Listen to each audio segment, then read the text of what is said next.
Leslie Nielsen, the guy with Naked Gun Deal, Airplane. McCord's pretty close there, 75 to 78.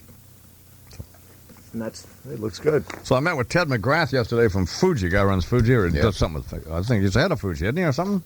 Yes. Man, what a great guy he is. Is he? Well, I've met him before. Yeah. The Fuji is the corporate sponsor of the Radiothon, the corporate sponsor out at the Imus Ranch for kids with cancer and so on. Yep. About $100,000 a year they pay for the T1 lines, which are the telephone lines that AT&T provides that we need to broadcast from there on. You have to pay for them every month whether you use them or not. It's not good, but... Kind of weird. Yeah. Well, no, it's not. It's just... But anyway, old Ted was in. You know, getting ready, we're already getting ready for kids this summer out at the ranch. And they all have questions about, it's a working cattle ranch. There aren't any other facilities like this in the country that we know of where kids come out and work. This is as opposed to like a hole-in-the-wall gang camp where they go and it's all recreation. It's not work. So the questions that the parents have and the kids have, some of them are I was reading them to Fred on the phone. Yeah. Because I can't answer them all myself. Fred and Deirdre, and I have to answer them. And David, Juris. Yeah. Well, Bernie was listening and said, some of them are kind of sad, aren't they? And I said, yeah, they are. Yeah. Some of the questions I asked. I mean, what happens if... Well, I don't even want to go into it. Heart-wrenching. Yeah, they actually are. But just based on the kids this past summer, they like it a lot better than a camp.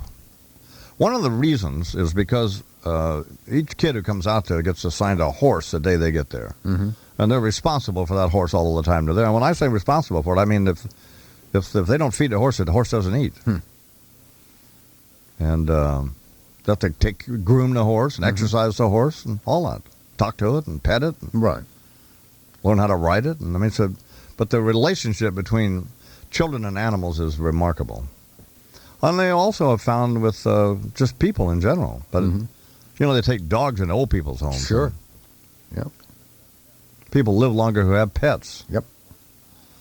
But horses, now we have horses that I can't ride that kids can. Because the horse just knows the difference. And just there's the psychology that is. They're remarkable animals, some of them. Huh. So, anyway. So that's my weekend will be devoted to answering typing up a brochure and answering all these questions for these kids. So that when they get ready to come out to the ranch, they'll know what to expect. A nightmare. But they'll know what the deal is. Yeah, but they'll know what the deal is. So anyway, it's coming up on 24 after the hour. Bob Schieffer's coming up. He's going to have McCain on. So. Now, I asked McCord what the push-pull was. Apparently that's a situation where... somebody...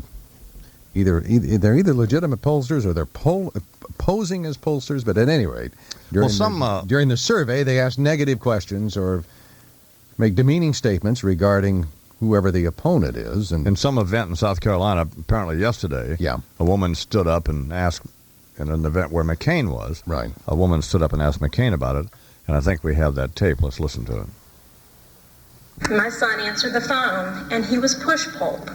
And I don't know who called him. I don't know who was responsible. But he was so upset when he came upstairs and he said, Mom, someone told me that Senator McCain is a cheat and a liar and a fraud. And he was almost in tears. I will tell you that what you just told me has had a very profound effect on me. I promise you I have never and will never have anything to do with that kind of political tactic. I hope that people would contact the Bush campaign and tell them not to do that it's not right. I saw that particular... Kid's got to suck it up. Yeah, well, I love that. That's always horrible. Woman sort of sounded like a plant to me. Did she really? Yeah. A little too upset. Yeah. Uh-oh. If I got a 14-year-old kid, I think I'm calling him, I'm saying... It was an ugly moment. But, it's not like he was abused by the priest or something like that, for crying out loud. No, I guess it's not. No, It's a silly phone call. Well, Ralph Reed, they've got Bush people on television now essentially saying that about Bush. About saying that about McCain. That sniveling little geek Ralph Reed. Whether it's a push pollster or not. Well, yeah, I mean, they're... McCain's having this big fundraiser in Washington, D.C. with all these lobbyists and all these other people giving him all this money, and people are charging that that's hypocritical. Well, they all know what McCain's position is. Yep. If they still want to give him money, fine. That's all. I'd take the money, too. That doesn't bother me about McCain at all.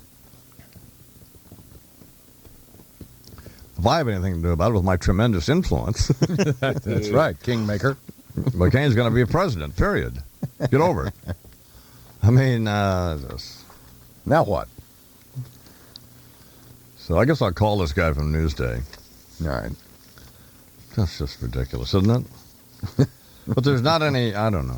It's just... man, we're trying to measure our impact, man. Jeez. It is 27 minutes after the hour here on the Imus in the Morning program. It's shaping up to be, it could be a pretty good program today. So. All right, here now with comment and observation on headline issues of the day, Imus in Washington's senior political analyst, the late Richard M. Nixon. Indeed. And thank you very much as always, Imus. In the morning. Let me sum this up in 2 words for you, okay? It's over. The keenest mind in political analysis today spoke with his usual great wisdom months and months ago. And you know who that was? No. Your brother, Fred. Remember? When they get around to turning up the lights on George W., they'll have to call Ghostbusters because they're going to find that there ain't no there. Amen. The other smartest guy is W's father, who had no idea how dead on he was the other day when he called this moron boy, because that is precisely where we are, J.D. Boy Bush against the man McCain. It is over right now. I mean, who do you want in a debate against that tobacco-sucking assassin Al Gore? Junior Bush or John McCain? Don't answer that. It's idiotic. Yeah. And you read that headline the other day on your program about how Iraq is misbehaving again, not going to let UN weapons inspectors in. Well, the only reason we're still screwing around with any of this is because the old man, George Sr., didn't finish the job back there in Desert Stooge when he had the chance. Desert Stooge. I mean Desert Stooge. Bush. And the Republican Party hierarchy actually thinks we'd want Junior trying to handle Saddam Hussein when John McCain's available? Junior wouldn't be under the bed. He'd be wetting the bed, for God's sake. Nope, it is over. And thank God the American people know it. No amount of draping new Naomi Wolf wardrobe items on Gore is going to make any difference either. He's over, just as soon as McCain wins South Carolina. And I know you've supported Bill Bradley, but, excuse me, make that Air Bradley. He's beyond over. Why would Michael Jordan endorse Bradley now? Mike, do you ever read a paper? He's got an egg-beater heart, and Alan Keyes is getting more press than Bradley is. What the hell? Elian Gonzalez is getting more press than Bradley. Hey, what's up with Grandma pulling the kids' pud, by the way? And these relatives in Miami who are all driving around wasted. That's what the Castro revolutions brought us? A bunch of elderly perverts and winos? Well, put Dick Nixon down for a no on that, would you? Jeez. And also put me down for a no, while I'm thinking about it, on these payback guests you have on your show, like Brian Lamb, Larry King, and innumerable others. They go on your show, you got to go on their show. Then they're back on your show, you're back on theirs. It's a vicious, heinous circle, J.D., and it never stops. On and on and on. God. I'm listening to Mr. Lamb, a lovely fellow, but I'm listening to him the other day here, and I'm wishing that he had not only written a book about presidential gravesites, I'm wishing he was in one. Brian, nobody cares where the hell Chester A. Arthur is buried. He's dead. Or me either, for that matter. I'm dead.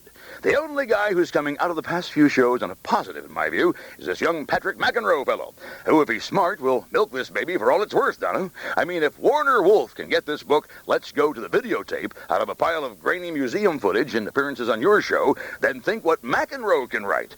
He's been around professional tennis all his life. Forget Let's Go to the Videotape. Let's go to the orgy. Right, Patrick? Ouch! A varied view through the old Dick Scope today, man, as seen by Dick Nixon, a still dead president of the United States. Oh, and hey, Lamb, quit snooping around my coffin, you ghoul. We're talking with Brian Lamb from C-SPAN. The book's called He Was Buried in Grant's Tomb, and they actually, one of the fascinating things about these little excerpts about the presidents is their last words. What are the most interesting? I think one of the more interesting ones is Franklin Delano Roosevelt. I have a terrific headache. You do? No, Franklin Delano. Frank Roosevelt's last word. Well, I could probably land some aspirin, damn it. Oh, you mean FDR. Oh. Never mind. I got it. I saw compassion in his face. Yes. Your radio sounds funny in the morning. You're listening to Imus in the morning. There's Howard Stern on the Imus program. Good morning, Howard. Yeah, I know it's Howard. Oh. Brian Lamb. Wow, what a coup. How'd you land that one? Well, famous last words. I know what yours are going to be. Hey, Deirdre, put that down. It's loaded.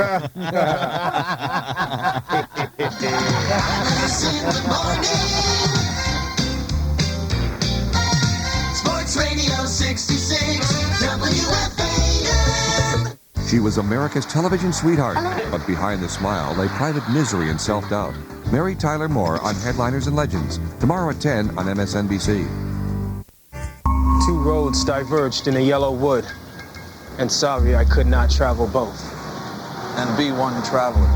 Long I stood and looked down one as far as I could. And both that morning equally lay in leaves. No step had trod in black. Two roads diverged in a wood. And I took the one less traveled by. And that has made all the difference. Monster.com. For work, life, possibilities.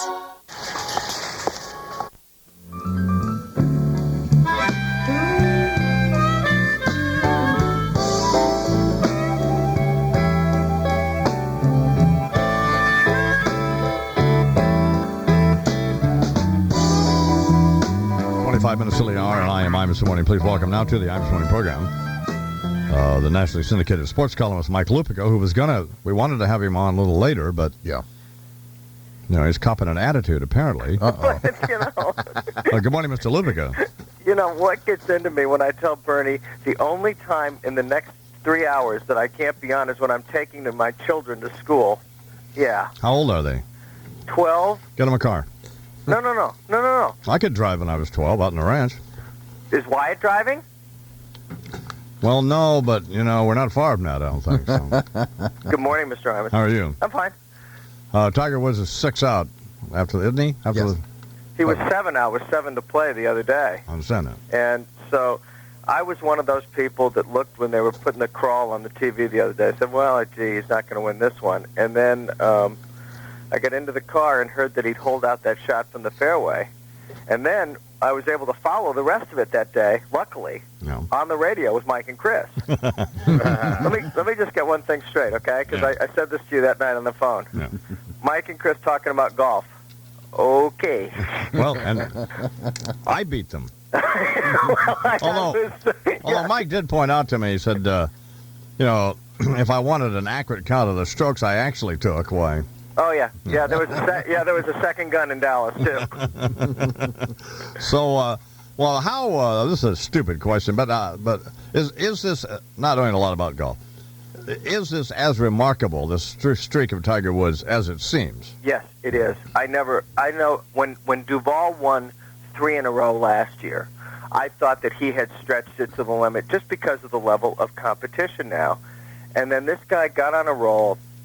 I really believe that the biggest thing to happen to him last year was when he held off Garcia at the PGA. As well as he was playing, and he was racking up all these top tens, he'd won some other tournaments. When he made that putt on the second to the last hole and won another major, I think it propelled him to the rest of the year. The thing that has shocked me is the one thing that had held him back for a couple of years was hitting those, short irons, the wedges, the sand wedges, and all of a sudden now he's standing 100 yards from the hole, and when he doesn't make it, you say, oh, man, he's only 3 feet away. Look at a lousy shot was that. Oh, God, is he trying? Is he tagging? Is he dumping the match? But he has done what every great athlete, and I mean great, above the stature of the guys that we just routinely call stars, he made himself get better, and he changed his swing on the fly at the age of 23 and 24. And it's the way Jordan would come back every year, and you'd say, wait a minute, he didn't used to have a fall-away jump shot. When did he get that? Well, he'd spent the whole summer in a gym working on a fall-away jump shot, and now Tiger's got complete command of every club in his bag, and it's one of the greatest things I've seen in such a long time in sports. It really is. Don't start weeping here. What? Don't start weeping. Well, I've played golf a while, I know. so to see somebody come along this good is pretty cool. Why is he? Is it just his personality? But he's such a geek. What is that all about? I think this is a guy who has spent. He's 24, and I think we've seen all that tape of him showing up on the Mike Douglas show when he was about Wyatt's age, hitting a golf ball. So I don't think that there's been a lot of seeing the world. It's been tuck that elbow in, Tiger, and finish a little higher with those hands. Yeah, but I don't know. He's a nice kid, but he's fine. His father's annoying. He's annoying. But I'm pulling for him. Yeah, and robbed anybody. Speaking of that, Ray Lewis now claims it's a linebacker from the Baltimore Ravens who's been accused of either stabbing or participating in the stabbing murders of these two people in Atlanta at the Super Bowl party. He's claiming that they've apparently come up with his name on a receipt at the knife store. And his lawyer's story is that he was there when these two other guys apparently purchased knives, and Ray was in another part of the store signing autographs, and that someone handed him this receipt. Yeah. And he put his phone number. Oh, hello. Everything that has come out of there now sounds like he's trying to cover for these two friends. Now, I don't know the law well enough to say, does that make him, is he as liable for murder as the people who actually stabbed? Yes, it does. It does, yes. Okay. Because from the start, the only thing that has held me back from thinking, he did it. I've always sort of subscribed to the Don Imus theory of justice. Yeah. If they arrested you, you did something. Yeah. But it is the Atlanta Police Department. And if you remember that during the Olympics, we had Richard Jewell tried, arrested, and convicted in about 72 hours. Yeah. Except he didn't do it. And the Atlanta Police Department must have been feeling some heat for them to conduct the kind of press conference they did yesterday and give up about half of their case. Because people have been hitting them for how many leaks they've had. Yeah. And what was interesting to me about this whole thing is that he's been held without bond since it happened. So they must feel that they got some on this guy.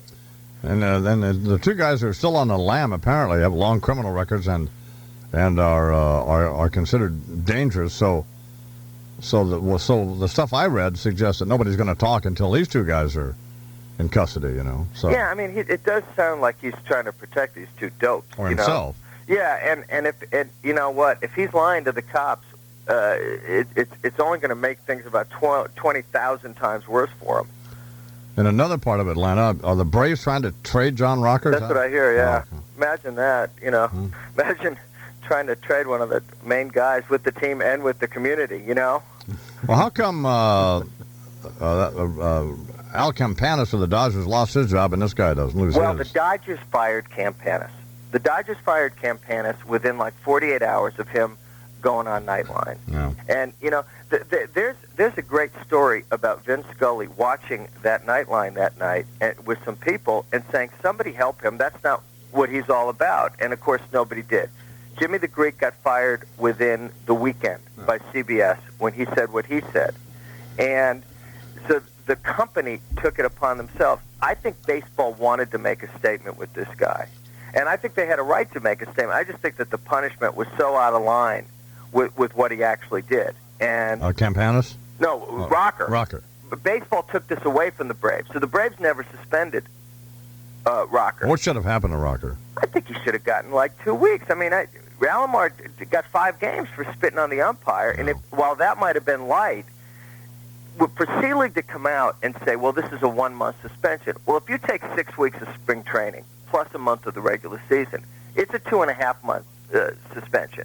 And it's pretty unprecedented for something that somebody said. And if you consider how forgiving we usually are with guys who get caught with dope in their pocket and for felony convictions and every other thing in sports. Dragging their girlfriend up and down the stairs and stuff. Right. And I just think that this guy's a dope. Nobody likes what he said. No. But it was way out of line. You know what it struck me as? It was like Selig thought he was conducting a real estate negotiation. If he starts really high with the suspension, then they could broker it down. We're talking about Mike Lupica, the sports weenie. Not weenies. What does that mean? I don't know. Anyway, Ken Griffey's going to go back to Cincinnati for less money than Juan Gonzalez is getting. I actually think this is a pretty cool thing. Why? Because I think he decided, they obviously negotiated something that both sides thought was fair. He didn't have an agent or the Players Association telling him he had to set the bar really high so the next Kevin Brown or somebody, or Derek Jeter who came along, could get as much.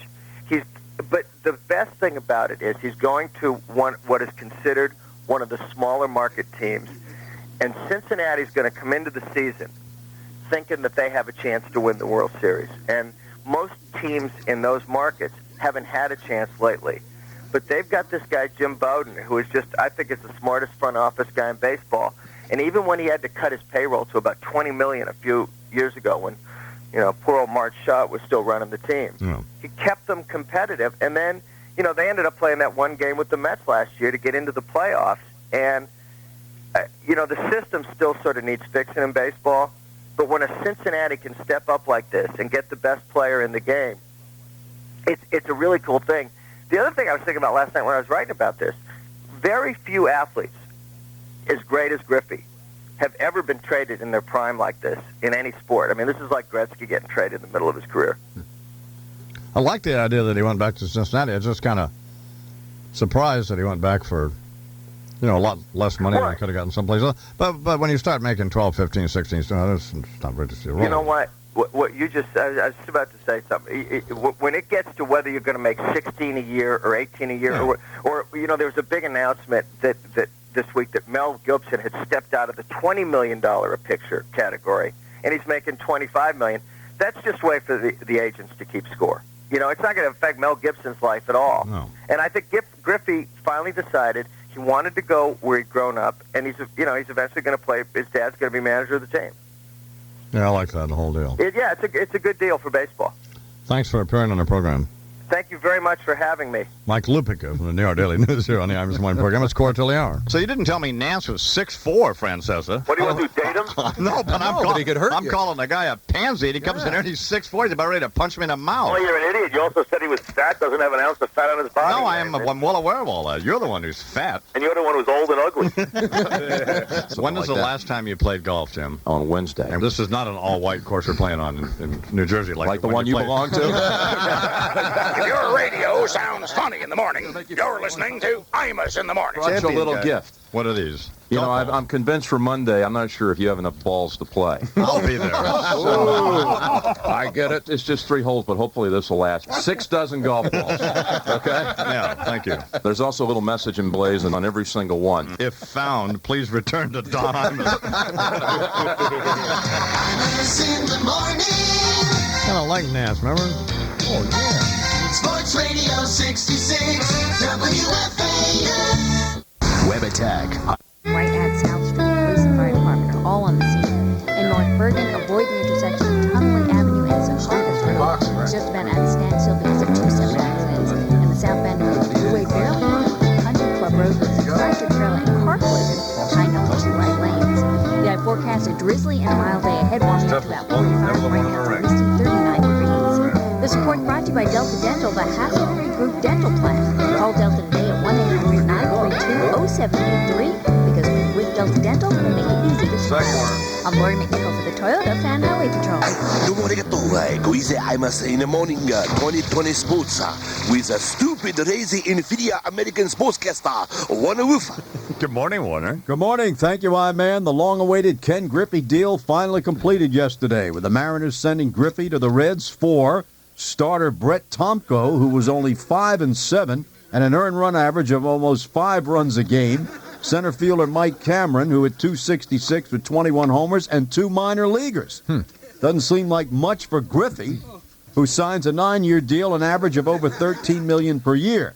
But according to Griffey, who turned down $148 million over 8 years with the Mariners, he didn't do it for the money. It doesn't matter how much money you make. It's where you feel happiest. Now, Griffey is having half of the $116 million deferred over the next 9 years and will not have received all the money till the year 2024, when he's 54. Here's Reds general manager Jim Bowden announcing the deal. February 10th, 2000. That day will go down in Reds history, and will go down in Major League history when one of the biggest trades in the history of our sport took place.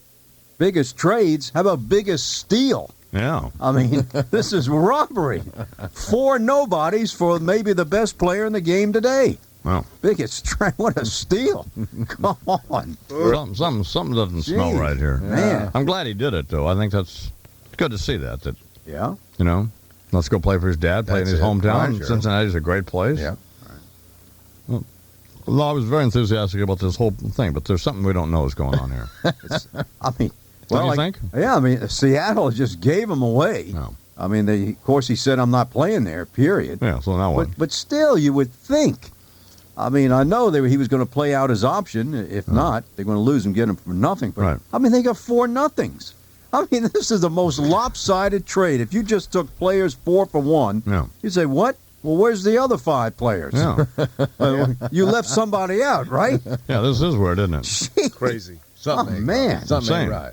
Well, I mean, Looney. in golf, first round of Buick Open, Davis Love III has a 7-under par 65, 1-stroke lead over Phil Mickelson. Tiger Woods 6-pack, Means nothing. 1 under 71. Means nothing. Means nothing. Zippo. Means nothing exactly, and here's Tiger Woods. That's fine. You know, it's even if you're 10 or 12 back, it's fine because there's a lot of holes to be played. 10 or 12, baby. Come on, you get 15 back, 20, but it doesn't matter to That's what him. I'm saying. Come on. That's it. There's no limit. No.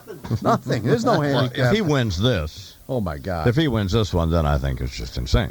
6-pack, but it's only the first round. Yeah. Heck. So he's Although Davis Love III is not Gogol, you know, the guy. No. You know, Davis Love III's been around. no, he can. So, Big difference. yeah, so is Davis Love II. And Phil Mickelson, all of them. Yeah, right. Phil Mickelson's at. Yeah. See you do it now. But I Yeah, still think they're afraid of Tiger too. Yeah. Well, they're looking. Sure. Yeah. Looking over the shoulder. Yeah. Mm-hmm. Absolutely. Only 3 games in the NBA last night because of the All-Star game. Suns beat the Wolves 101-85. Kings made it 11 of 12, beat Denver 96-84. And in the marquee matchup of the night, the 14-34 Grizzlies beat the 11-38 Clippers. Good God. 112-90. Career high 44 points for Michael Dickerson. You know, this All-Star, when is the All-Star game? Sunday.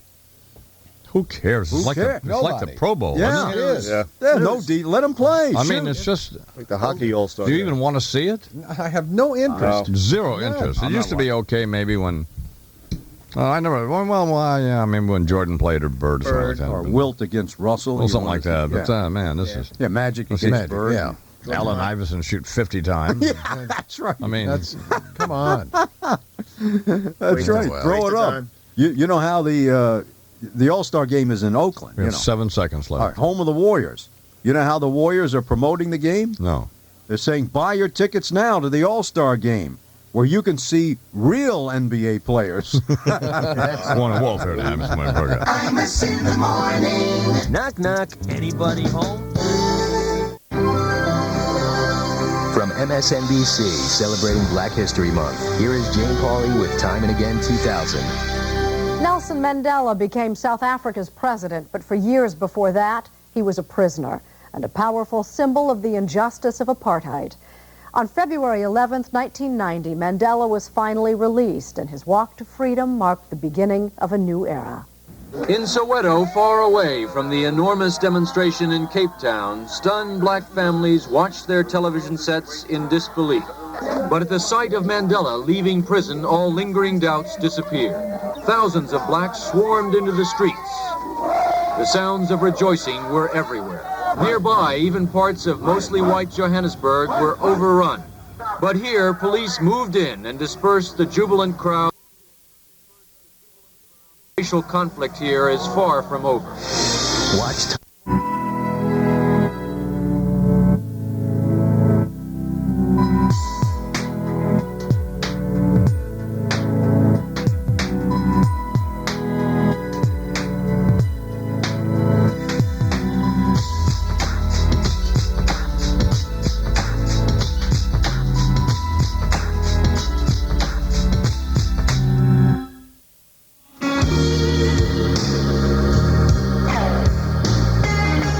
Good morning, I'm Chris Jansing. Imus in the Morning. We'll be right back, but first a check of the day's headlines. New York City police are investigating an explosion at a lines, and then we'll get to the business report. What else? Gunfire in a Los Angeles neighborhood held up Vice President Gore's motorcade yesterday. I-Man, authorities stressed that neither Gore nor anybody else in his motorcade was in any danger, but 3 people were wounded in this shooting that happened near a fast food restaurant not far from the Los Angeles County USC Medical Center where Gore had been promoting his health care plan. It was incidental, though, to the fact that the motorcade was in the area. A spokesman for Jesse Ventura says you can forget about a Ventura-Trump presidential ticket. Ventura's spokesman says the Minnesota governor is not going to run for president or vice president with Donald Trump or anybody else. Ventura has called a news conference today, and reports in Minnesota say he will leave the Reform Party. He's disappointed with all the party squabbling and infighting that's been going on. Trump is mulling a presidential bid, but he also says he's not happy with the Reform Party infighting. Trump? Yep. Oh, okay. And Steve Forbes cashed it in yesterday, as you already know. Yeah, the Imus Morning Business Report sponsored by the New York Stock Exchange, a corporate sponsor out at the Imus Ranch, incidentally. Today, officials from the Stanley Works will introduce the company's new door system. Whatever. And congratulations. But, I mean, you got to give Hollander the credit. At least he was there. It's happened on his watch. Most of the time. There you have it. Here's a headline in the New York Post business section, a paunch on Barbie. What? Barbie's got a gut here, apparently. The New York Post's Christine Langoon wonders if the 41-year-old Barbie maybe hadn't eaten one cupcake too many. Uh-oh. Barbie's flat stomach has been replaced with a paunch, according to, anybody's seen these dolls. Now, Mattel blames a new type of plastic. Apparently, they wanted to do away with that unsightly seam around Barbie's waist. Yeah. So doll makers used a new plastic that can twist and bend, and they say the paunch just developed. Well, what happens in real life. Well, yeah. Well, this is reality. Maybe she's carrying Ken's baby. Now, an eating disorder expert has, they're always harping on this. Yeah. Claims that Barbie has already sent a bad message to kids and contributed to the epidemic eating disorders among young women. And the woman who was in charge of they blew her out of there. I forget her name now. What was the woman's name? Well, I don't know. I don't have it here. Something why we don't have it in the story either. That's just irritating, but I'll get it. I'll find it somewhere. Anyway, they changed the woman who essentially... Huh? Her name's right above it. Jill Barad. Jill Barad? Yeah, mm-hmm. Jill Barad. Jill Barad? Jill Barad? Yes. Okay. She had to resign because she did good work for Barbie, but they acquired the Learning Company, which was a huge mistake, and they provided a CD-ROM, among other things, games and learning things for children and stuff. Yeah. All of which Wyatt has zero interest in, by the way. I'll be darned. So, and I've seen some of them; they're crummy. So huge mistake. Okay. So that's what cost Barbie. It cost Barbie. They cost Mattel a fortune. Yeah. So they thought that they thought acquiring the Learning Company was going to be a good deal, and it wasn't. It was a disaster. So they blew Jill out of there. But she'll obviously land on her feet because she made one mistake, but that was a big one. Yeah, but you're right. Probably will come up okay. Yeah. And she kind of a Joel Hollander deal where she just happened to be there. Like she played more of a role, for example, and whatever. It is a quarter after the hour here on the Imus in the Morning program. We're going to talk with Bob Schieffer from Face the Nation. That was a business report sponsored by the New York Stock Exchange. Teen Angel, Teen Angel, Teen Angel. Imus in the morning. They're visionaries who saw...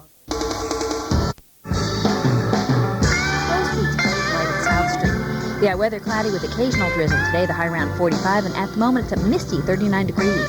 This report's brought to you by BDD Audiobooks. Take John Grisham for a ride. Listen to John Grisham's The Brethren on BDD audio cassette or CD. Audiobooks make great driving companions, available at bookstores.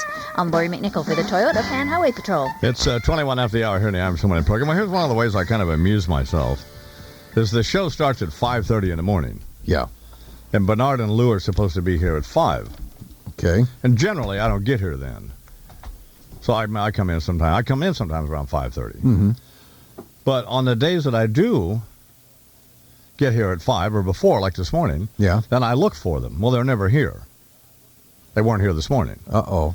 And they're supposed to report to Kara or Michelle. They're supposed to sign in. Like, okay. So in case I have to call right, and try to get a hold of them. So neither one of them are here. So I walk around the station myself to make sure that they're not here. Then I have Michelle look for them. So they're not here. So I go back in the office and I say, well, have them come back. Yeah. So about 20 after, here comes Bernard pretending that he's been here. Yeah. And I don't say anything. Now, my question is to you, do you think that they think that I don't know that they... I think that they are hoping. Right. That you don't know. Right. Or that they're able to, to run something by the eye. That's exactly. Failing in one rather serious area. And they all try to cover for one another, So I say to Bernard, which I legitimately actually did, I said, I want to talk to Lou about, see if he can find his handlebar, whatever. So Bernard doesn't want to go get Lou, I can tell, because Lou's not here. So he doesn't. So he can't go get Lou because Lou is not here yet. And now it's about 5:25. Yeah. So he says, well, what is it you want? I said, no, just go get Lou. So he says, okay. So he leaves. Well, it's about 20 after still. Yeah. So he leaves, and about 5 minutes goes by, and there's no Lou. Yeah. So then I come walking out here, and I see Lou running down the hallway to the production. It's just hilarious. So what is it? You guys think I don't know, or what? What is the purpose? Why not just say we didn't get here, rather than this elaborate ruse? I was here I actually used the ladies' room because I know there's no women here, and I know you didn't check the ladies' room. The one on the second floor? See, that's just... So here's the new rule. You are to report to Michelle when you get here, so that when I ask her if you're here, she'll know whether you're here or not. Absolutely. Okay. Cool. Excellent plan. So then you can just go to Michelle. So then I can just go to Michelle. So then I don't have to walk all... Why would you use the ladies' restroom? Because the men are pigs. That is true. That is absolutely true. You're right. That is just so weak. It's true. There's no women. It's so absolutely... The one on the second floor? Well, Lou wasn't here. I ran in here as soon as Bernard said you were looking for him. Yes. Well, where were you? I was walking in the door as Bernard okay. came So you were late. I was late. But he ran in. He goes, come on. Oh, man. But meanwhile, Bernard was untruthful. I don't know that he's not. I assume he was here. No. You said you knew he was here. No, first he thought I was here. Lou always drops his stuff and then takes his toothbrush and goes. That's just outrageous. No, he did think I was here. So he came running out. He found me. This is just... So anyway, and so here goes. So I mean, it's a great source of amusement for me because you got to see them. They're just like two rats, just panicked. I threatened to put in a time clock, make them punch in. But now the new now from now on, you tell Michelle when you're here. 10-4. And if you're upstairs, just call downstairs and say, by the way, I'm here. Absolutely, excellent plan. Well, no, that's not. No. Call downstairs. You have to see her. I want her to. I want eye contact. No calling downstairs. Got those cell phones. No. Yeah, Michelle. I want absolute eye contact. It's 25 after the hour. I'm on 34th Avenue over there. Just say I'm here. I'm here. Bob Schieffer is coming up here in a couple of minutes. He's going to have John McCain on this weekend, which is about like having William Ginsburg on, isn't it? I suppose. And this is not good news. Tim Russert is going to have on George W. Bush, but he's going down to Austin, Texas. Well, what's up with that? I don't know. Why can't W come to the studio in Washington? Well, why does Tim have to go to the? Why is Bush dictating the term? Exactly. Why is it? So it starts out on Bush's turf. Mm-hmm. That's who made those arrangements? I think Tim's rolling over. Yeah, who made them and who agreed to them? Why is it that McCain has to schlep into the studio? Mm-hmm. Gore Bradley have to schlep into the studio. But we cut W all this slack by going down to Austin. What is? He's reluctant to give us his message, the nation his message. Is that it? Doesn't look good to me. It does not look good, no. No. So I think it started already. Hey, mama said the way you move gonna make you sweat, gonna make you groove. Imus in the morning. My allowance is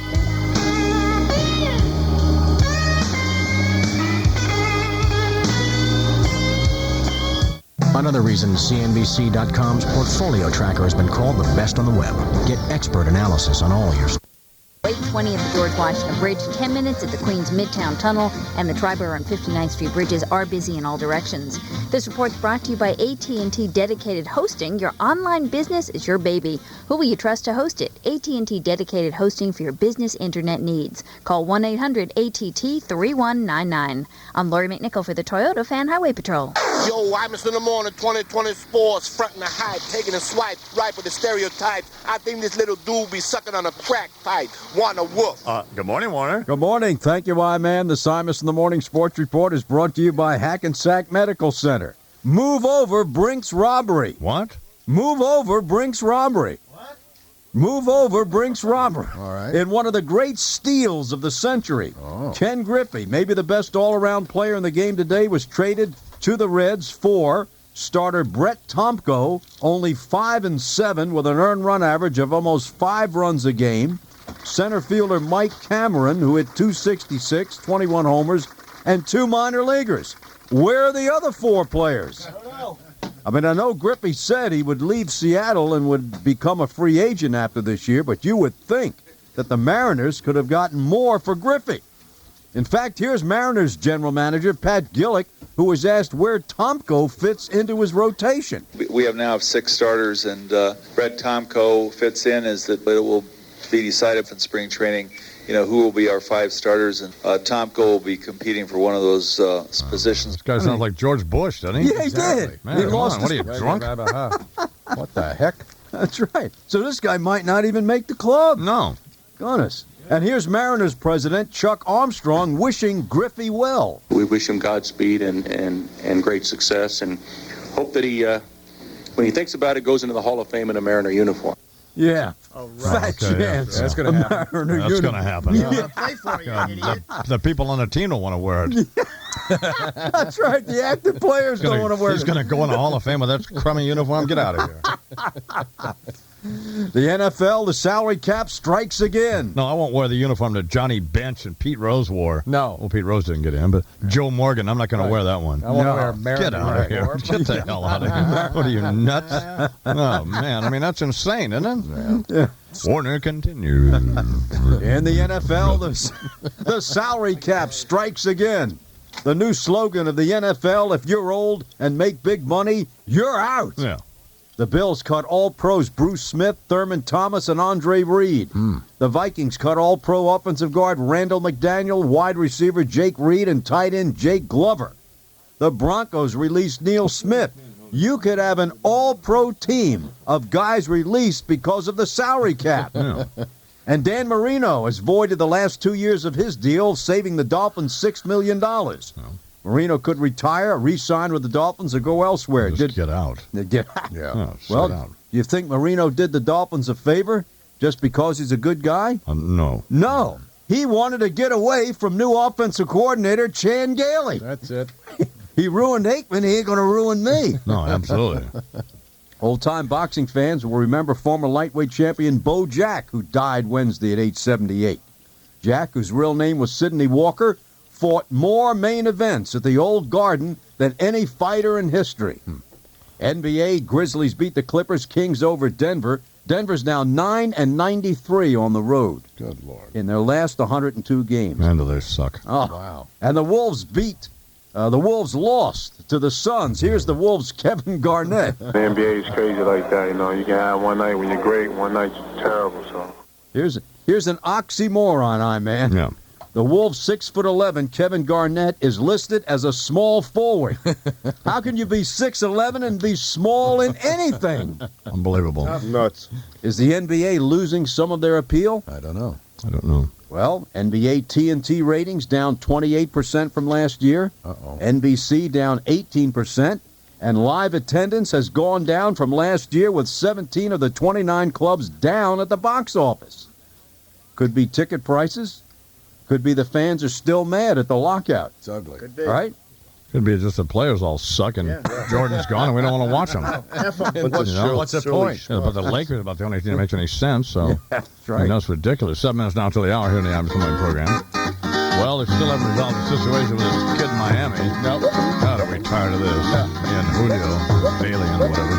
Out of Havana on an inner tube, adrift to the Atlantic Ocean. There was a Cuban boy, a 6-year-old boy, who started all of the commotion. He washed up on shore. He washed up on shore. No, I can't take no more. No más, por favor. He was Miami bound, but his mama done drowned. Little problem with her flotation. Papa said he can't stay in the U.S. of A. Fidel don't approve of immigration. So send him on his way. It's time that kid was going. Send him on his way. I'm sick and tired of looking at his face. No more ring around the rosy. Send him back to Havana. Kick Ian's culo back down to Cuba. Kick Ian's culo back down to Cuba.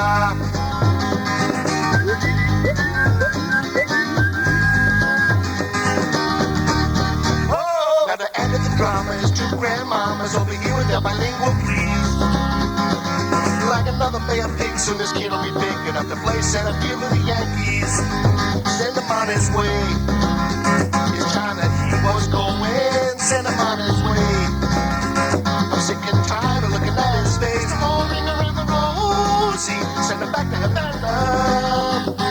Kick Ian's culo to Cuba. Kick Ian's culo back down to Cuba.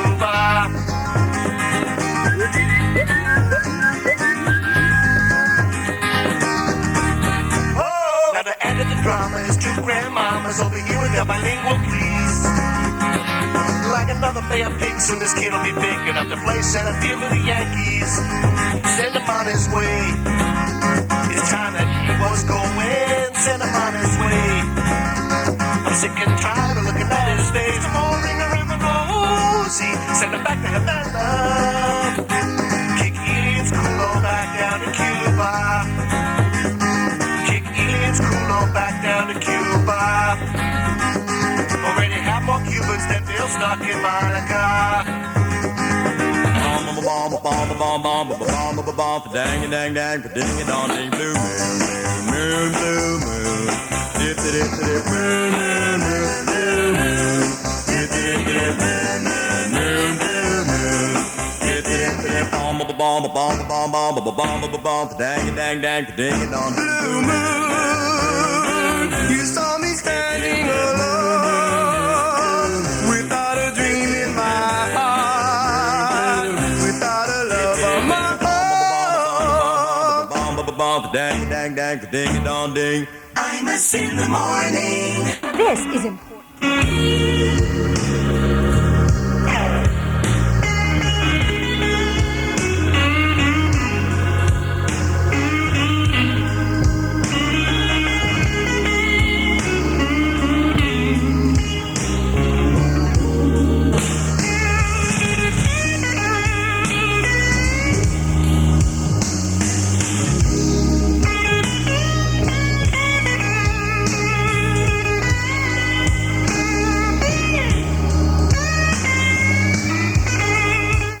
Ready for the Express, heading to New York and New Jersey for some fundraisers today, and also to talk to some of the Bush people who are going a little wobbly here and there. He has a fundraiser tonight in Steve Forbes' hometown, Bedminster, New Jersey, and he's encouraged people in his home state to get out the vote and expects they will vote for him. My friends, we are having the best time of our lives because we have developed the kind of support and enthusiasm that has not been seen in American politics in a long, long time. As the New York Post reports this morning, no one is exactly jumping at the chance now to chair the Bush campaign in New York State.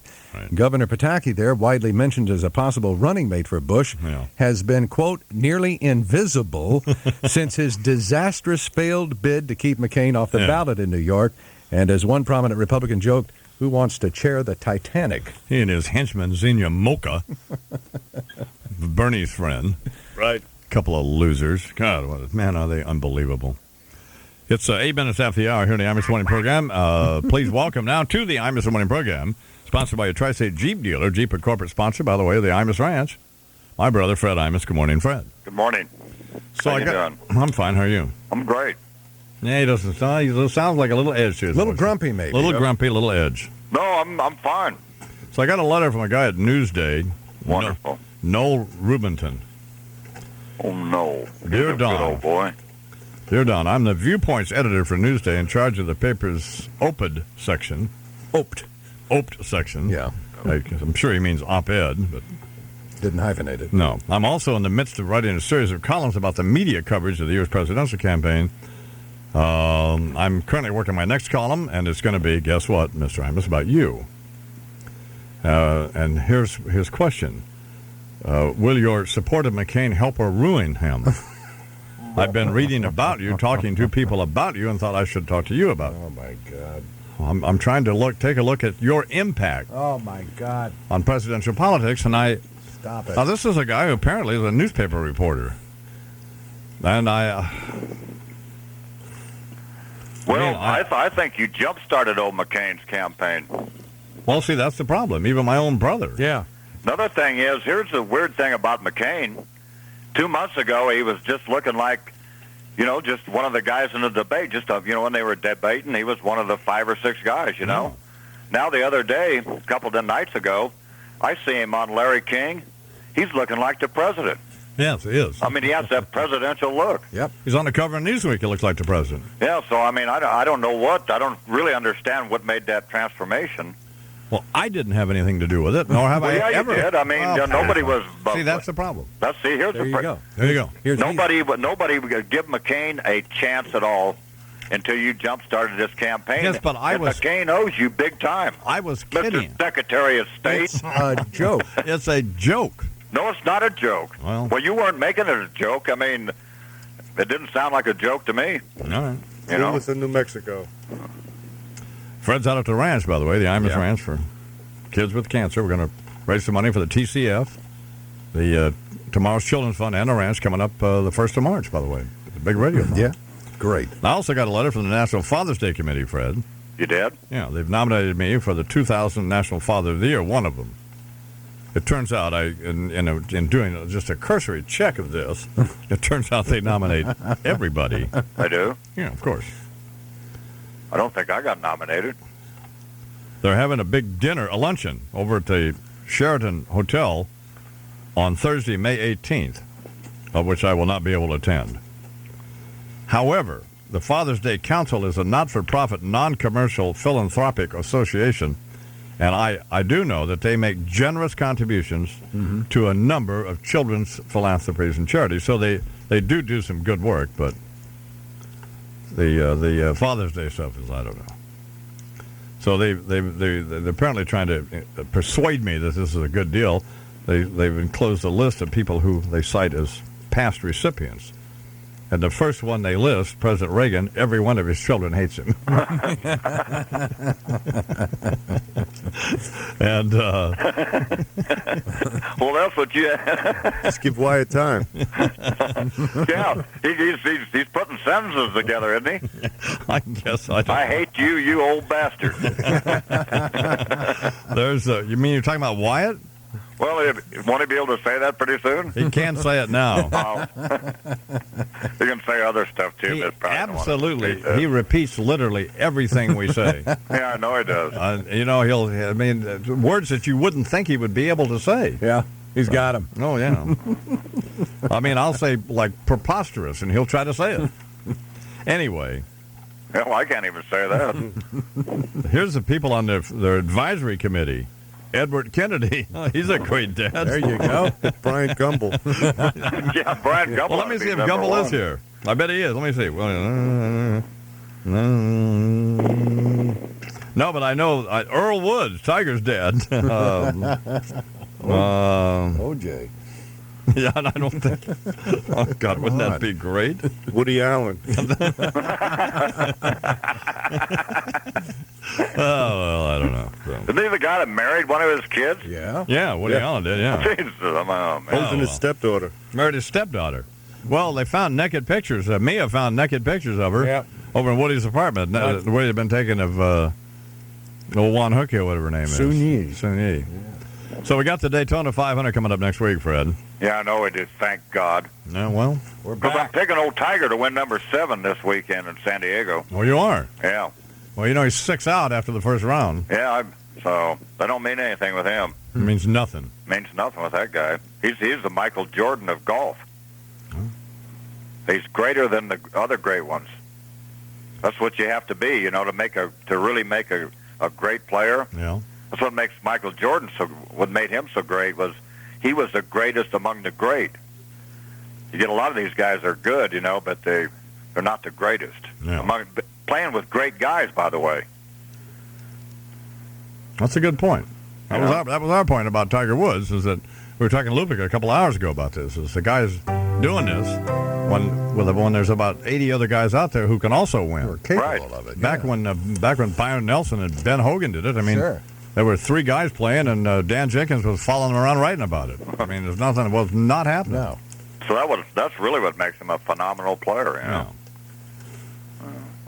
We have Bo Dietl coming up, Fred. Bo Dietl. Tell Bo hello. I will. We'll call you back. All right. 14 after the hour. Fred Imus here in the Imus Morning Program. Bo is coming up. I've got a never-ending love for you. From now on, that's all I want to do.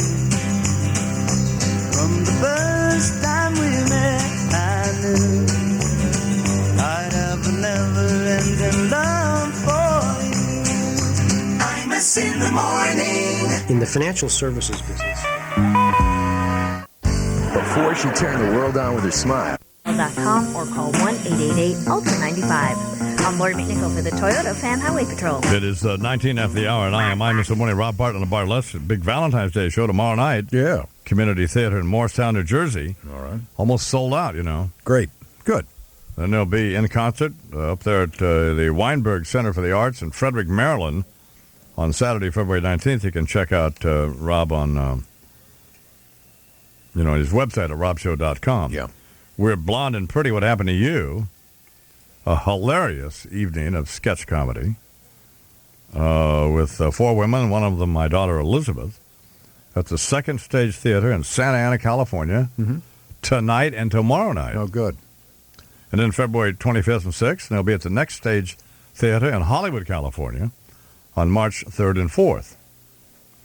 And you can call 310-990-9811 to find out what they're doing, or they have a website at smashco, smashco.com/blondes. Now, please welcome now to the Imus Morning program, Reverend Al Sharpton. Reverend Al. It holds the top 5 spots on the Nielsen ratings, single-handedly brought about a network game show renaissance, and is a showcase for white Anglo-Saxon Protestant males.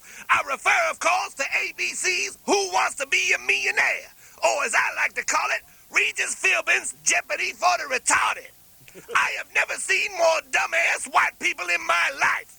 Moron up there with a multiple choice question used one of his lifelines, got 2 of the 4 possible answers removed. Regis even gave him one last chance to change his mind with his catchphrase, "Is that your final answer?" And he still can't figure out that it's a trick question. Benjamin Franklin ain't the president on the $100 bill because he wasn't a motherfucking president. They should change the name of this show to Who Wants to Be Humiliated in Front of Millions on the Air.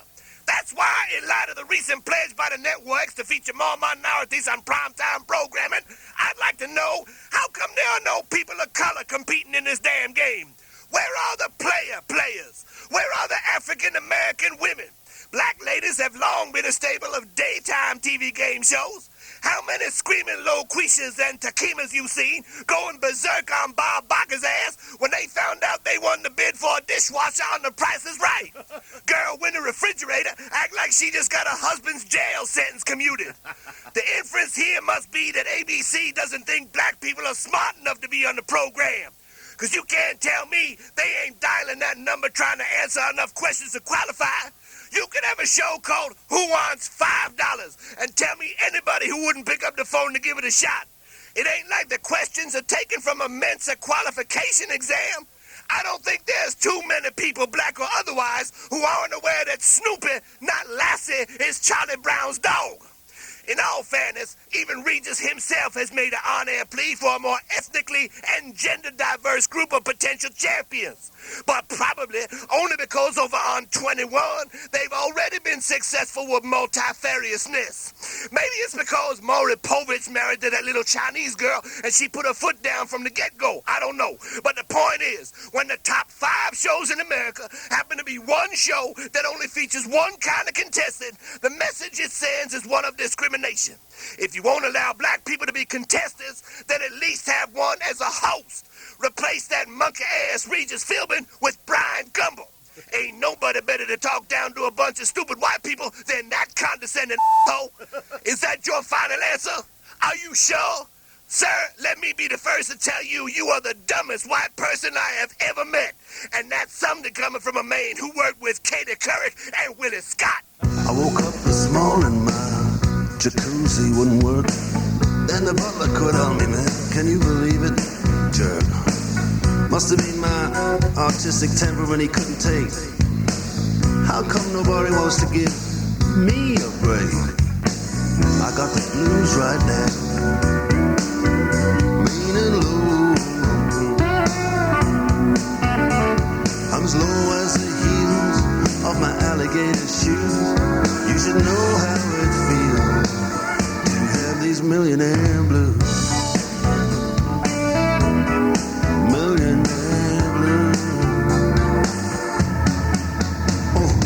Imus in the morning. On other reasons.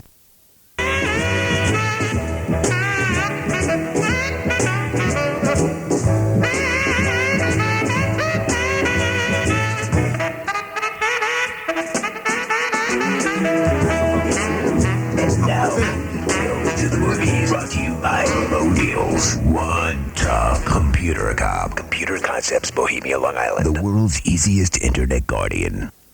Computer Cop is the best. Please welcome now to the Imus Morning Program, Bo Dietl. Good morning, Mr. Dietl. Good morning, Don. How you doing? I'm fine. How are you? Oh, I'm excited. Just coming off a great dinner last night. Well, okay. You got the buzzer ready? No. What kind of dinner? Here we go.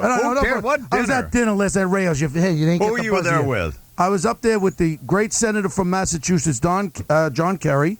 I was there with John Quinlan Kelly, the guy that locked up that convicted the murderer. Remember in the civil case, my man John Quinlan Kelly, one of the finest lawyers around. He's the one that convicted what's his name there? OJ. OJ there for the okay. Good guy, great guy, and his wife and family. Was John Kerry there with his wife? John Kerry was there with his lovely daughter. He has a daughter that's about 27 years old who's into acting. No. You bought that? No. What do you mean, No. He doesn't have a daughter. He doesn't? No. He told me it was. Excuse me. John Kerry told you he has a daughter? He has no daughter. He wasn't. Does he have a daughter, Bernie? Not that we know. We don't know about any daughter he has. So now I'm talking to John Kerry, and he says to me, what was his daughter's name? I don't remember. She's please. Pretty lovely lady. Bambi. But listen to this. Tiffany. Yeah. Tiff this. Listen to this. All of a sudden, I'm talking to John, and he has a couple of, we're having some great wine and stuff, right. Smoking cigars, and all of a sudden he starts to open up to me. People regurgitate to me very, very easily. He starts to tell me about, McCain is a war hero, right? Yeah. But, John Kerry was in Vietnam also, faced combat also. Yeah, he's a war hero. And also John Kerry was with the Vietnam veterans against the war, which both sides have a real viable thing if you listen to both sides. Yeah. So they hated each other when they were in the Senate. He took a flight to Iraq together, sitting on a plane next to McCain. I'm going to tell you something right now. He told me last night he wants to head Democrats for McCain for president. And I said, how about, would you accept the vice president nomination if McCain became the president? How good would that be? McCain and Kerry. Kerry is the vice president. This guy loves McCain. Well, I don't know. Let me tell you something. He was there last night. You can't be going to rails with your daughter if you don't have a daughter. Well, wait. What are we going to have? That puke. Never way to get a hold of Kerry? Oh, yeah. He's in New York City. We can find him. But run him down. we got to defeat this puke guy. I mean, the Gore. We have like a White House operators here. We can get all that. Check this out. Gore with the internet, with the love canal. The only love canal he had was his old lady. That's the love canal. How do you like New York City? We're looking for. Listen to this. No, we're not looking for that. I found out through the FAA. Check this out. Yeah. Found out My nothing. investigatory actions found out when Blubber Butt's wife comes into New York on there's a G4. Yeah. Says United States Air Force. She uses it, right? They closed down the whole northeastern sector of the air flight for her, and they retreat her like Air Force One. I got a problem. I got a friggin' Amtrak train. Get a fat ass on an Amtrak train. No. Sorry. You know what's Don. amazing? Sorry, Don. Do you know what's excites me. amazing? How about if you were in the I-Jet and you had a circle because fat thighs there has to You know land what's her amazing? plane? You know what's amazing? What? That they let you even come in your own company. Why? Well, because my own company. I could tell you something about my own company. I started another one, Security Solutions. You know why? Because every corporation's is threatened now with these hackers from inside and outside. And I started another company. I don't want to talk too much about it, but in the future days to come, I am no more one tough computer cop. I am one tough internet cop. And what we do is we have corporations. I went to one corporation. Check this out. I got the passwords of every executive, including the chairman of the board, within 20 minutes. I showed them how to use hacker equipment and go in and they fired the IT guy. Companies are so much at risk out there, and this is my new venture station. I tell you, this is going to be good. When I start the company, I'm going to let you know it's what's this thing, Bo?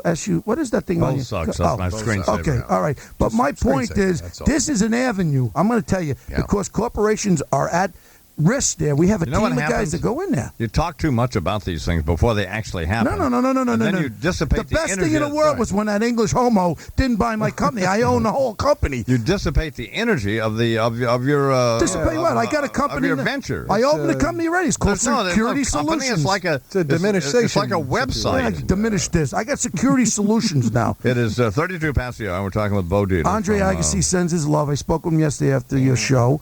Love? No, he sends his love to you. He's not married. He's very much in love with her. I'm going to be meeting him out in Vegas. We're going on a boat jet Sunday morning. I don't hear a buzzer. What's happening? First of all, Lou's not paying attention. That's a number one. You've already lost Lou. He's out there eating and reading Spin magazine. So, I mean, that's where he's at. But how good? What movie did you see? Now, let me tell you something. Notice I have no notes, no cliff notes here. Good. I went with my daughter and her friend, Dana, and her friend. She's 10 years old, right? They wanted to see this Scream 3. Oh, okay. Now, I saw the original Scream and then Scream 2. Yeah. I mean, Scream, the original one was scary. It's about this guy with that ugly mask that jumps out with the black thing stabbing the hell out of everybody. So now they do a Scream 3, right? And it's true story. We have a bulletin just in. What's the bulletin? Senator Kerry does have 2 daughters from a previous marriage. Oh, thank you very much. All right. What was one of their names Alexandria? Or what's the other one? Victoria. I don't Or remember. Vanessa. I don't remember. I honestly... Alexandra or Vanessa? When someone's with a Were beautiful... you introduced to them? Yes. When someone's with a beautiful young lady, I don't use my You don't detective remember station. anybody's name. That's why you call everybody Bo. That's exactly true. That's what he does. But I remember your name, and I remember names I like to call you. I remember Regurgitations. the first cute time face. I'm talking to Bo on the phone, and he's calling me Bo, and I said, no, you're Bo. Did you know the story that when I was in high school, I couldn't remember guys' names. Instead of saying "Hey you," I used to say "Hey Bo," like that. No. But What movie did you go? I told you Scream 3. Now here's what happens in Okay. Scream 3. They set up. Now it takes place in Hollywood. Now they started the movie. They don't know if they want it to be a comedy. It starts off like a comedy, and then the guy comes out and stabs people. The only time it's really frightening is when the guy comes out and catches you off guard. So they have a movie that they're making called Stab 3, based on the first 2 Screams.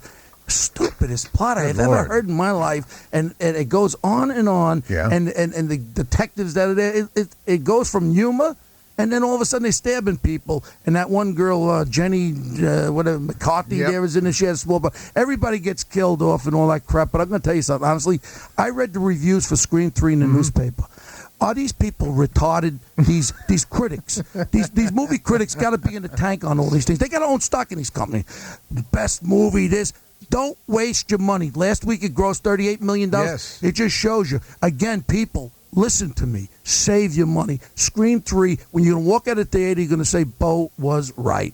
Okay. The movie really was very bad. Don, situation. save it. Save your money on that one. A very, very bad movie. It's unlikely that I would go see Scream 3 under any circumstances. Look, it's the Iman. No. You know, I got that other film I'm preparing for you. That great movie coming out. Table Where's my One. tape on Table One? Bo, it's in its Here's works. what I don't understand. This is your movie, right? Yes, sir. You produced the movie. I produced Why it. can't you get me a tape? Mike Lynn, every time he has a New Line Cinema movie, I say, Michael, could I have a tape? Excuse me. He said, absolutely. You will have he a sends tape. the tape over. Bang. This has been a week. I'm sorry, but I'm trying with all my power, and I'll tell you what, people's heads are going to roll a tape. I'm firing everybody. You want me to fire everybody? I'll fire everybody. No, I don't want you to fire anybody. Well, I asked for the tape last week. I didn't get it. Where is so when it? I go, I'm going to grab my director by his neck, little Michael Bregman. I'm going to strangle-tate him. I want a tape for the Iron Man. I apologize. Yeah, where is that? Very insulting. I don't know. What's your take on the John Rocker deal? A little overreaction with the guy. I'll be honest with you. I didn't like what he says. You know, we all kid around, but then again, he didn't spit at anybody. He didn't stab anybody. He didn't kill anybody. A little overreaction here. You know what would be acceptable? Would have been a nice public apology to New York and to the people in New York, and I would have accepted that and gave him a small suspension, maybe a couple of games. But that's as far as it goes. You don't beat a guy into it. This is a professional ball player. He acted like he was over there when I was at the World Series, and I was calling him all kinds of names. He's the one that gravitated his crotchal area. Yeah. But I tell you the honest truth, a little overreaction. Right. A little overreaction. No. He's right. But we want him to stay with the Braves. That's right. And come to Shea Stadium and have it be D-battery night. So they can throw batteries at him? Oh, absolutely. You know who's a great guy? The president of the Braves there. You know who that is? No. Who's the president of the Braves? I know the guy. Turner. No, the president of the Braves, the Hawks, is one guy. I don't know. Well, he was up in Rayos with me a while ago. and he's the This is president. unbelievable. Here we go. Oh, excuse me. I forgot the guy's name. Very nice to see you. But no. Why don't we do? Why don't we discuss some things? Come on. You're going to ask me about any cases I'm working on? I won't tell you Stan anyway. Kasten. Stan Kasten's the guy, right? He's a gentleman. He's a wonderful guy, and he was up in Rayos, and I met him, and he was there playing ball. We have Mike Lupica coming up and Warner Wolf. Oh, excuse me. All I can say is the other guy on your Tuesday and Thursday, he's got to loosen up a little bit. Maybe I should take him out drinking a little What bit. are you talking about? Macaron. He's good. You don't think he's good? Oh, I'm good. Am I better when I'm drunk or when I'm sober? I don't know. You've been okay this morning, but Well, I had all my material. Leave me wait outside. If we leave you on too long, then I want to say goodbye. I want to say goodbye to somebody now. Let's just say goodbye to us. I bought some nice flowers for your girl in the back. Yeah. Dana. Oh, Dana's leaving I today, bought her some beautiful roses to show my appreciation for all the years that she's been supportating your pukization and what? Well, she supportated your pukization. Oh, okay. All right, but we love Dana, and I wanted to say goodbye to her on the air because she's a lovely Why don't lady. you go back and chat with her now? Okay. Eat me. Bo Dietl here on the Imus in the Morning program. Look, I know the supernatural is something that isn't supposed to happen, but it does happen. Communitatis ex unione fidelium. It is not heresy, and I will not recant. Devil man, devil man, devil man, running in my head. Devil man, devil man, devil man, running in my head. Imus in the morning. Cold fronts win. Every weekday morning, Greg Jarrett.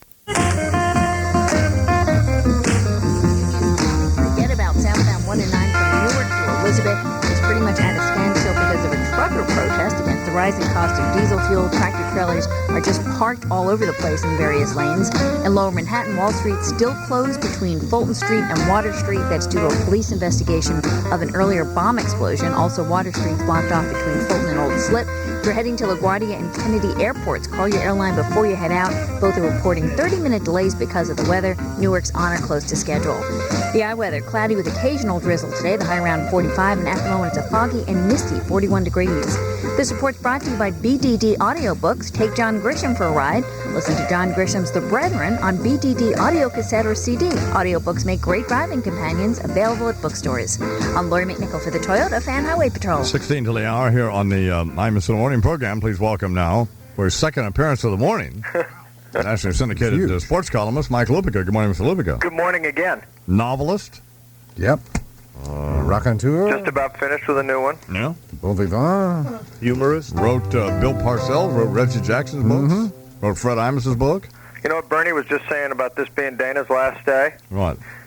Now she knows what McCain felt like after the 5.5 years were up. Well. Huh? Yeah. Hey, by the way, I got an idea that I think can solve the Bernie Lou and you not knowing where they are problem. Yeah. Ankle bracelets. Oh, well, we've got a couple of solutions. Because you know what? Let's eliminate the damn guesswork. You know what I'm saying? So I read your column this morning, part of it in the New York Daily News about Ken Griffey going back to Cincinnati. Thanks.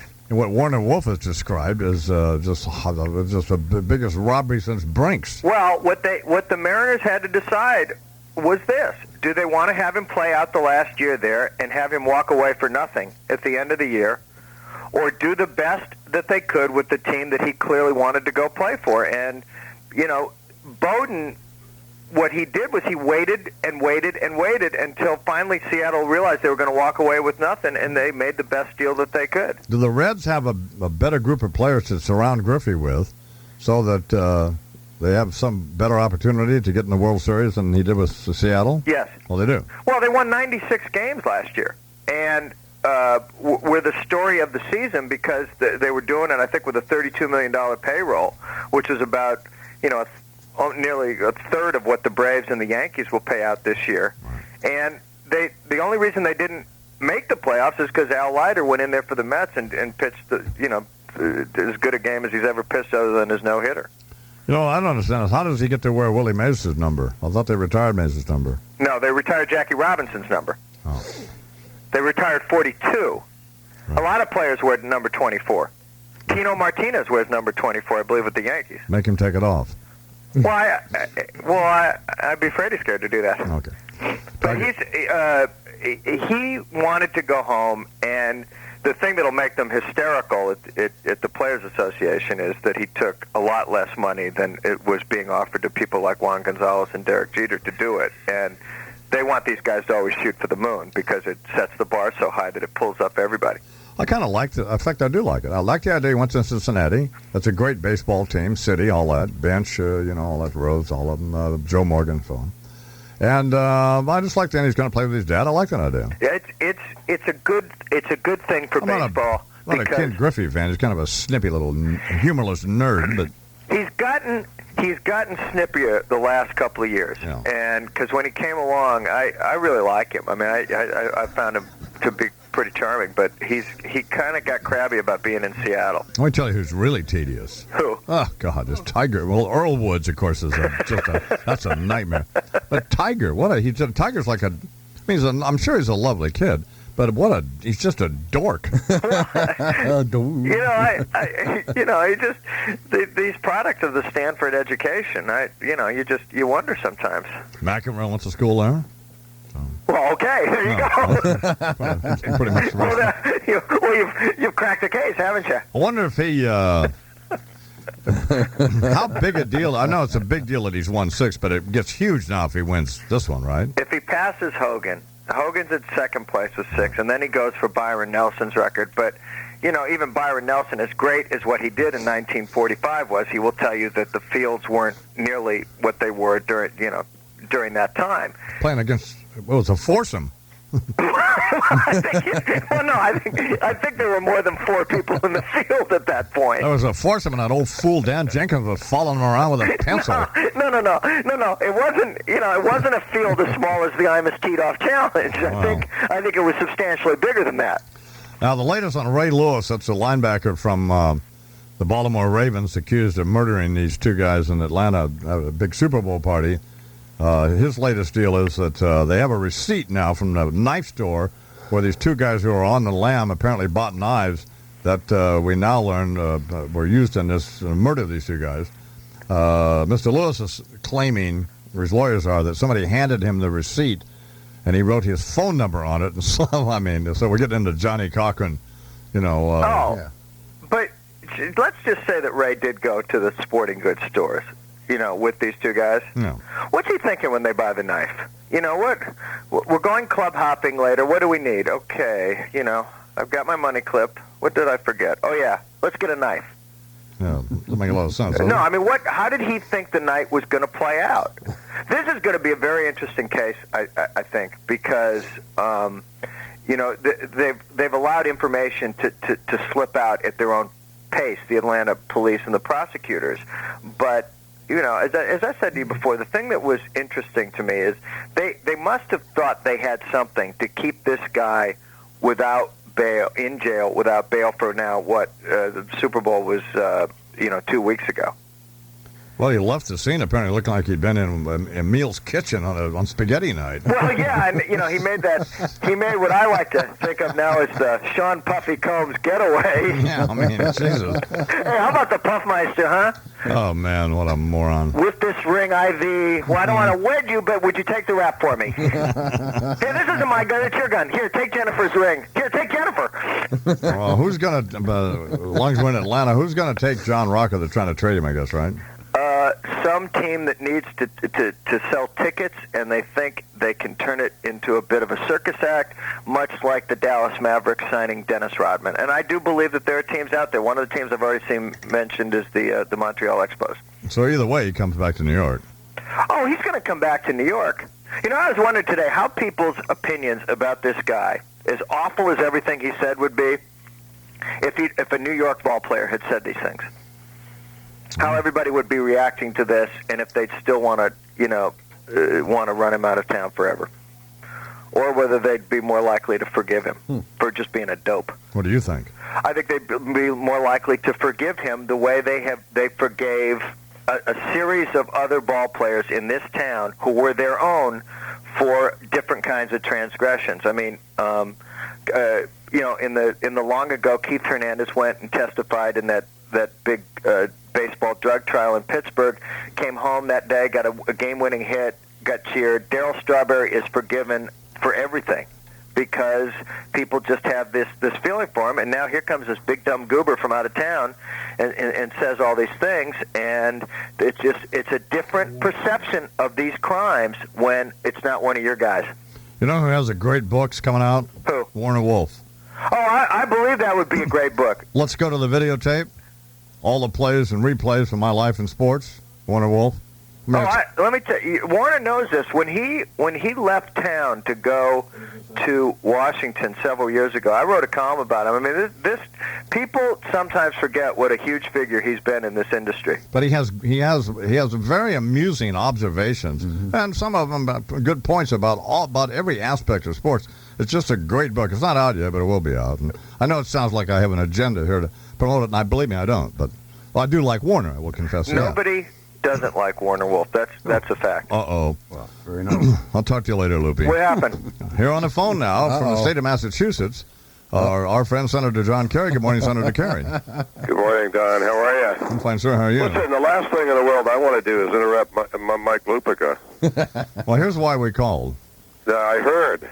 Well, so we didn't know you had, two older daughters, and indeed, I have a very beautiful 26-year-old daughter named Alexandra who's in New York acting. Why would we think? Here's the thing that's really bad, Senator, is why we would think that of you. Just instantly. What's wrong with us? Because there's no evidence that you're that kind of guy. In fact, quite the contrary. No, I mean, it really does raise very serious questions about your moral foundation. I mean, I think I'm going to have Gary Bauer come on as a special guest. So is this true? You're thinking about heading Democrats for McCain?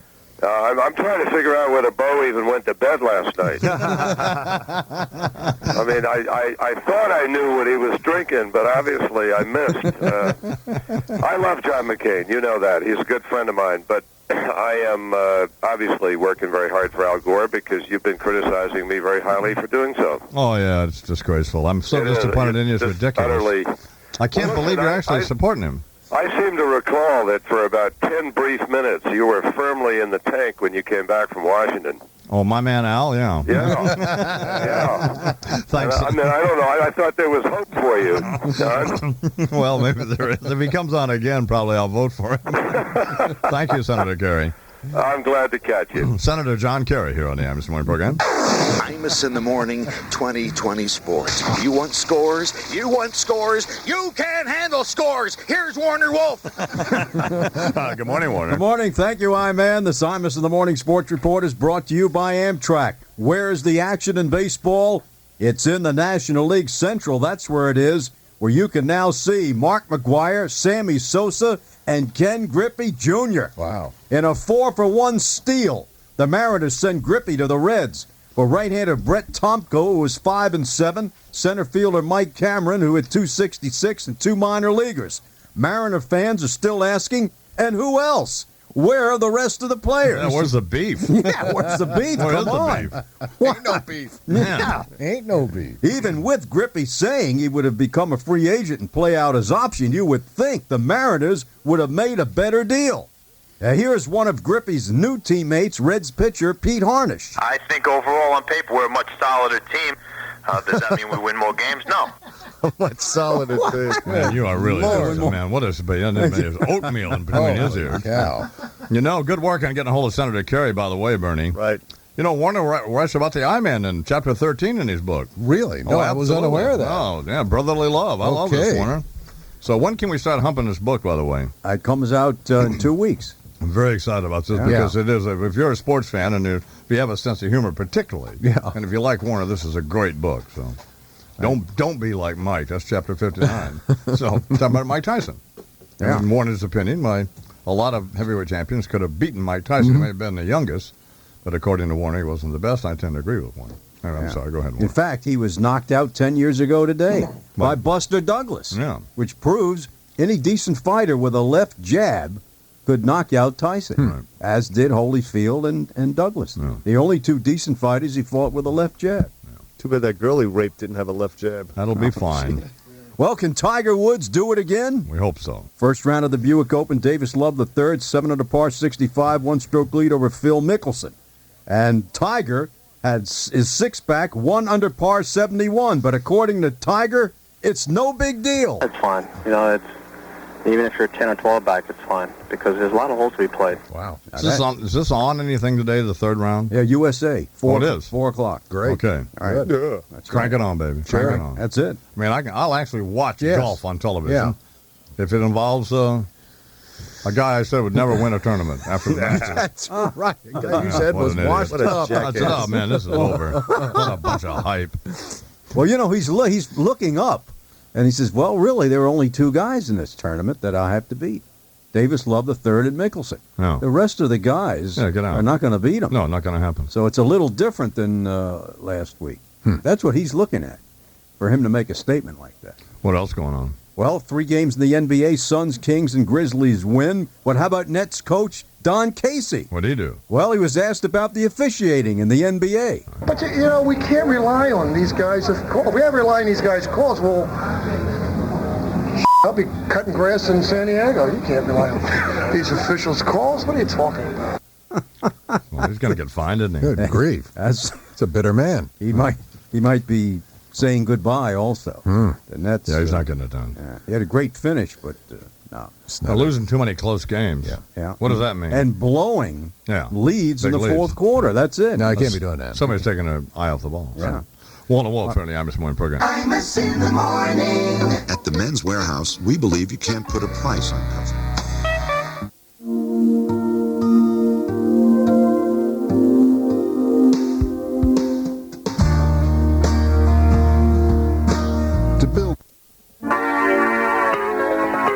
This was no picnic.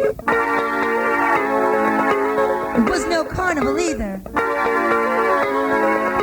These were hell days.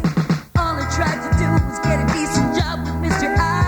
Had no clue what I was in for that day. Well, hell's an understatement. 2 years I laughed in with him. He would yell, shout, holler at me all for no reason. And he'd scream, call Deirdre for me. And I never felt like such a lonely slave in my whole life. I could never ever wait for Friday, or at least till about 2 when he finally go the hell home. Not once did this girl ever get to leave the dungeon for a lunch break. Instead, I ate at my desk answering calls from empty suits. Every day he'd throw his... The nation's top airlines are scrambling to inspect 1,100 planes following the crash of Alaska Air.